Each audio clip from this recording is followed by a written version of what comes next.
Minasan, konnichiwa, Okahana YouTube channel yokoso. Nah, di video saya kali ini, saya ingin share berbagi kepada kalian semua, khususnya kepada teman-teman yang ingin bekerja ke luar negeri, khususnya ke Jepang. Ini adalah murni pure dari pengalaman pribadi saya selama 17 tahun tinggal di Jepang. Ada 10 hal yang perlu dan wajib kalian ketahui dan persiapkan. Nah, apa saja itu? Tonton terus videonya ya.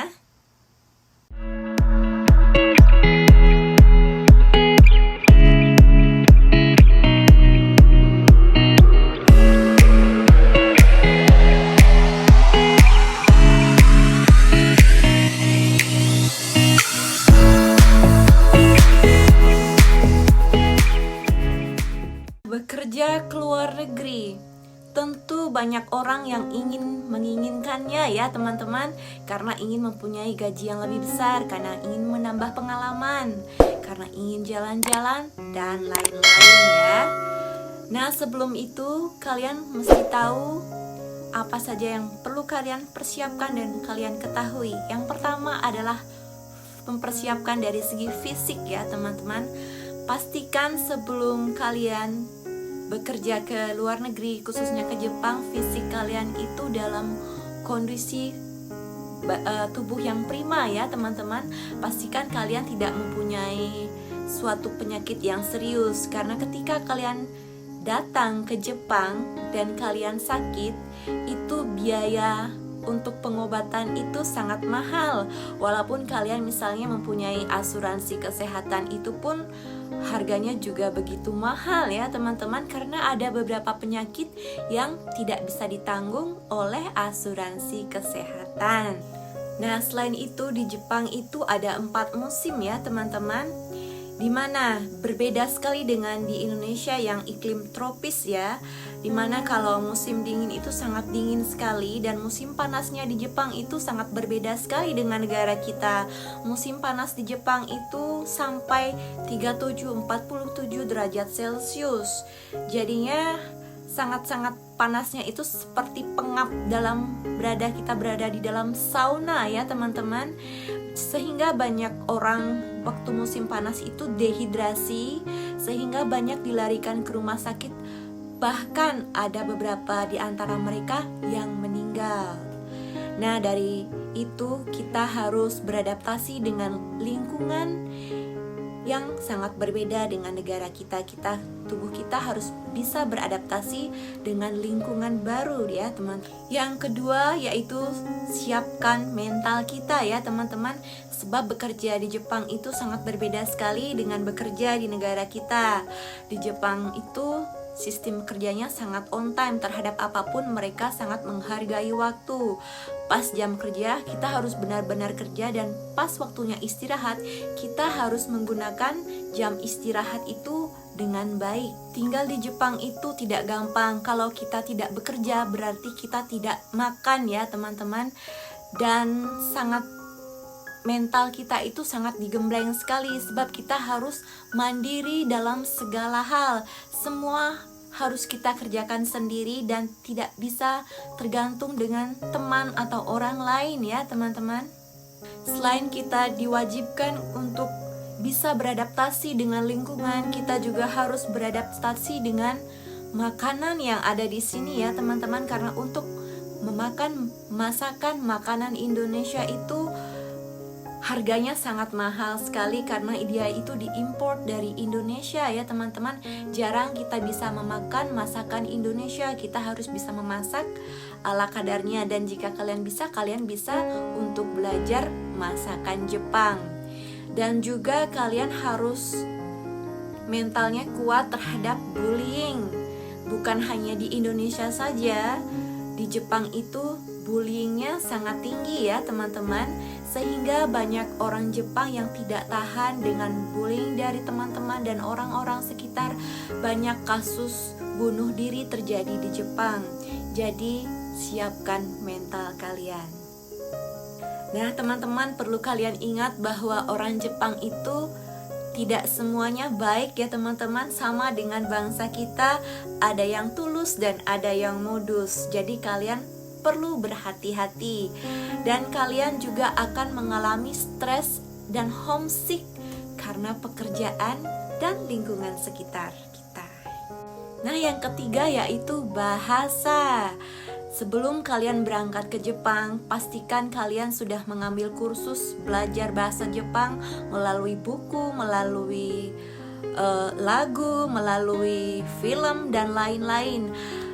Saya berharap kalian bisa berbahasa Jepang dengan baik ya teman-teman, karena ketika kalian datang ke Jepang itu jangan kaget, orang Jepang itu tidak bisa berbahasa Inggris. Jadi keseharian kita itu diwajibkan untuk berbahasa Jepang ya teman-teman.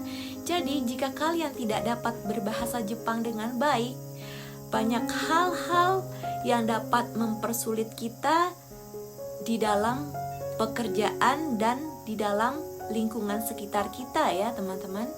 Nah, misalkan saja sebagai contoh ya teman-teman, jika kalian tidak bisa berbahasa Jepang dengan baik, jika suatu ada masalah dalam pekerjaan kalian, baik itu kepada teman kalian atau kepada sistem kerja kalian, kalian tidak bisa mengutarakan atau mengungkapkan isi hati kalian ya teman-teman kepada mereka karena keterbatasan dalam kita berbahasa.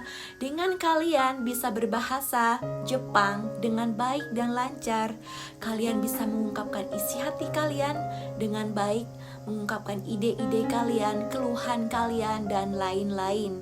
Karena saya juga yang sudah 17 tahun di Jepang, apabila berkomunikasi dengan suami, teman, dan orang lain, kadang-kadang ada yang namanya misunderstanding ya teman-teman, miskomunikasi yang salah paham, yang itu menyebabkan kita menjadi stres.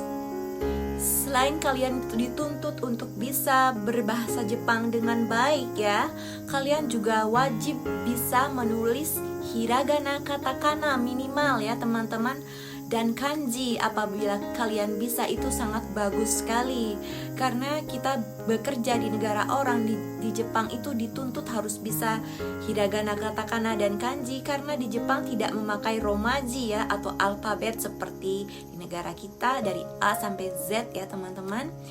Jadi kalian harus bisa juga menulis nama kalian dalam huruf katakana, nama alamat kalian juga dalam kanji, dan juga jika kalian pergi kemanapun pasti akan ada yang namanya tulisan katakana, hiragana, kanji ya. Dengan demikian akan mempermudah kalian untuk tinggal di Jepang. Selama kalian tinggal di Jepang, wajib kalian setiap hari berbahasa Jepang ya teman-teman. Belajar terus hiragana, katakana, dan kanji, karena ilmu ini sangat-sangat berguna sekali ketika kalian balik nanti ke Indonesia ya teman-teman. Karena banyak pekerjaan yang menanti kita ketika kita balik ke Indonesia nanti. Misalkan kalian bisa menjadi penterjemah bahasa Indonesia ke bahasa Jepang, atau sebaliknya kalian bisa bekerja di perusahaan Jepang, kalian bisa bekerja di travel agent, kalian juga bisa bekerja di hotel, dan masih banyak lagi pekerjaan yang menunggu kalian ya. Jadi semangat, oke? Yang keempat yaitu rendah hati dan tidak sombong. Jangankan orang Jepang, orang bangsa kita juga tidak suka dengan orang yang tinggi hati dan sombong ya teman-teman. Jadi apapun derajat kalian, keahlian kalian, dan kemahiran yang kalian punya, kalian harus tetap rendah hati, pura-pura tidak tahu, pura-pura bodoh ya teman-teman. Karena dengan begitu orang Jepang akan lebih simpatik lagi kepada kita. Jangan lupa selalu mengucapkan salam ketika bertemu dengan teman maupun orang lain. Jangankan di Jepang, di Indonesia juga sama ya. Ketika kita bertemu dengan orang, kita harus mengucapkan salam. Dan jangan lupa juga mengucapkan kata maaf, terima kasih, dan minta tolong. Yang kelima yaitu berhemat. Jadi walaupun gaji kalian di Jepang itu sangat besar, tetapi pengeluarannya pun cukup besar ya teman-teman. Jadi kita harus pintar-pintar mengelola keuangan kita. Jangan sampai seperti lebih besar pasak daripada tiang ya teman-teman. Kita harus menyisihkan uang kita, menabung uang kita, sehingga uang kita nanti bisa kita alihkan nanti ketika kita pulang ke Indonesia, bisa kita pakai untuk berbisnis, beli properti dan lain-lain sesuai keinginan kalian nanti. Dan hiduplah sederhana di Jepang. Jangan glamor, jangan terlihat wah, ingin terlihat wah di mata teman-teman kalian menghambur-hamburkan uang kalian. Sederhanalah, karena di Jepang juga orang Jepang itu kita jarang sekali membedakan orang Jepang yang kaya dengan yang miskin ya teman-teman, karena sebagian besar dari mereka itu penampilannya itu sangat sederhana sekali. Kita contoh positif dari segi positif dari orang Jepang ya, yang selalu sederhana. Yang keenam yaitu harus cerdas dalam memilih teman ya teman-teman. Bukan hanya di Indonesia, di Jepang pun kita harus pintar memilih teman.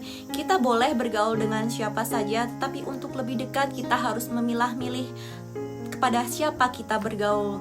Karena pergaulan yang buruk merusak kebiasaan yang baik, karena ada hukum the secret, yaitu hukum tarik-menarik ya teman-teman. Jika kita berteman dengan orang yang mempunyai energi aura positif, kita pun akan mempunyai energi aura positif, dan demikian sebaliknya apabila kita berteman dengan seseorang yang mempunyai aura negatif, kita pun akan mempunyai aura yang negatif juga. Saya pribadi pernah salah bergaul di Jepang ya teman-teman, salah bergaul di Jepang dan akibatnya sangat fatal sekali. Dan saya ingin share kepada kalian kalau mencari teman, carilah teman yang levelnya lebih tinggi dari kalian dalam segala hal, sehingga kalian bisa belajar banyak hal dari teman kalian itu. Oke?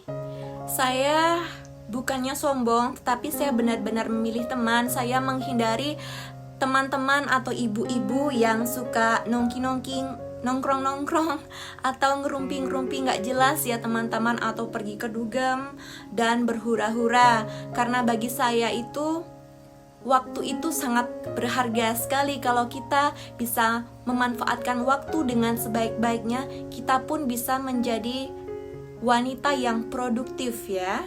Yang ketujuh yaitu kalian harus pikirkan rencana kalian setelah pulang ke Indonesia nanti. Kalian harus pikirkan dari sekarang, apa mimpi kalian, apa rencana kalian. Kalian harus mempunyai mimpi yang jelas, karena jika kalian mempunyai mimpi yang jelas, kalian akan lebih termotivasi, lebih semangat lagi untuk bekerja, dan kalian tidak akan mudah untuk menyerah, mengeluh, dan berputus asa. Oke? Yang kedelapan, selama kalian berada di Jepang, manfaatkan waktu sebaik-baiknya untuk mengambil hal-hal yang positif dari negara Jepang. Misalnya dari segi on time, kedisiplinannya, kebersihannya, cara kerjanya, dan lain-lain ya teman-teman. Banyak sekali hal positif yang bisa kita belajar dari negara Jepang, yang mana ketika kita pulang ke Indonesia nanti bisa kita terapkan, bisa kita praktekkan di negara tercinta kita. Yang kesembilan, selama kalian berada di Jepang, perbanyaklah bergaul dengan orang-orang Jepang ya teman-teman. Bergaul dengan orang-orang Jepang yang mana levelnya lebih tinggi dari kita, sehingga kita bisa belajar banyak hal dari mereka, sehingga kita pun menjadi open minded, bisa mengenal dunia lain, bisa belajar banyak hal, sehingga sangat berguna untuk kita nanti ketika pulang ke Indonesia. Yang terakhir, yang ke-10 yaitu peluang bisnis. Nah, saya pribadi dimanapun saya berada, saya selalu jeli dalam melihat setiap peluang bisnis yang ada. Jadi ketika kalian berada di Jepang, ketika kalian mempunyai waktu luang, libur, bergaulah dengan dunia luar ya teman-teman. Pergi ke suatu tempat, lihat, survei kira-kira bisnis apa yang cocok dilakukan di Jepang, dan ketika kalian pulang nanti, kira-kira bisnis apa yang kalian cocok untuk lakukan nanti di Indonesia. Karena di zaman sekarang itu bisnis online itu sangat menjanjikan sekali ya teman-teman, karena kita tidak perlu untuk yang namanya menyewa tempat, hanya butuh internet. Jadi bisa kita lakukan dimanapun dan kapanpun, dan sangat efisien waktu dan tempat ya teman-teman. Jadi kalian harus jeli dalam melihat peluang bisnis. Jika kalian berada di Jepang, kalian bisa berbisnis menjual produk-produk Indonesia di Jepang, dan ketika kalian nanti balik ke Indonesia, kalian bisa menjual produk yang ada di Jepang di Indonesia nanti. Kita harus smart, oke? Nah, demikian ya teman-teman 10 hal advice dari saya untuk kalian semua. Semoga bermanfaat. Dan untuk teman-teman yang ingin bekerja ke Jepang, semangat untuk belajar bahasa Jepang. Dan satu lagi pesan dari saya, dimanapun kita bekerja, pekerjaan apapun itu, kita harus tetap semangat dan optimis. Jangan mudah mengeluh dan berputus asa. Harus memberikan yang terbaik untuk diri kita dan orang-orang di sekitar kita. Terima kasih sudah menonton video saya hingga selesai. Thanks for watching and see you in my next video. Sayonara, mata ne. Arigatou gozaimasu. Tell me pretty lies, look me in the face, tell me that you love me, even if it's fake.